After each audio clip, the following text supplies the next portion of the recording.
ધર્મપુરના મહારાણી એક પૂર્વના મુક્તાત્મા હતા, જેને આગલા જન્મે એ આજે અમદાવાદ અને ગાંધીનગર વચ્ચે જે અડાલજ ગામ આવ્યું છે, અડાલજમાં એમનો જન્મ રૂડબાઈ તરીકે થયો હતો. એના પતિ હતા વીરસિંહ વાઘેલા.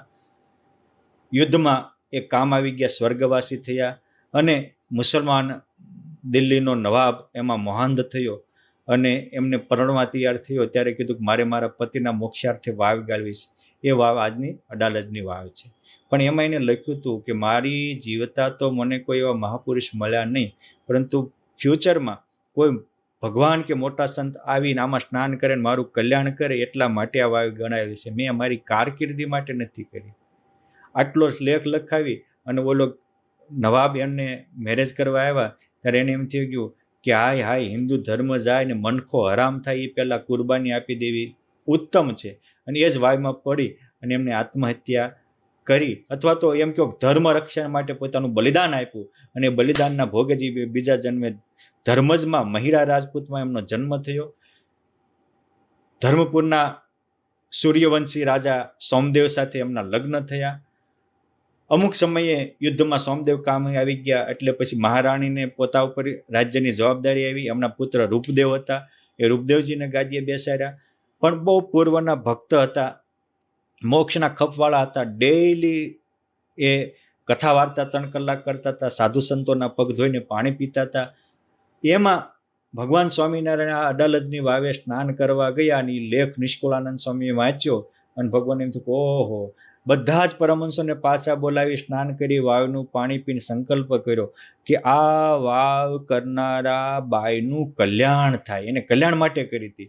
એટલું જ નહીં, આ વાવ ગાળવામાં જે કોઈ મજૂરોએ કામ કર્યું હોય એનું પણ કલ્યાણ થાય. આ વાવ ગાળવામાં જે કોઈ બળદ કે ઊંટ ઉપયોગી આવ્યા પથ્થર લાવવામાં એનું પણ કલ્યાણ થાય. અને પથ્થર ઘડતા કે ઊંટ ગાડી દ્વારા પથ્થર લાવતા જે કોઈ જીવજંતુ મર્યા હોય એનું પણ કલ્યાણ થાય.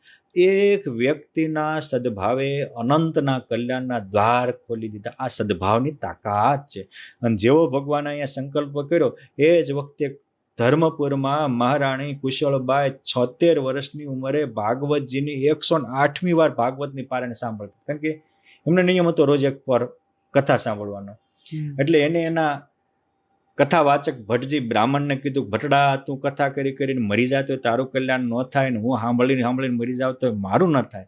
પરંતુ જે રીતે આ ભાગવતજીની કથામાં વાત આવી કે રૂક્ષ્મણીજીનું કૃષ્ણ ભગવાને કાંડું ઝાલ્યું ત્યારે એનો ઉદ્ધાર થયો, એ મારું કે તારું પ્રગટ પુરુષોત્તમ નારાયણ આવીને કાંડું ઝાલે તેથી કલ્યાણ થાય.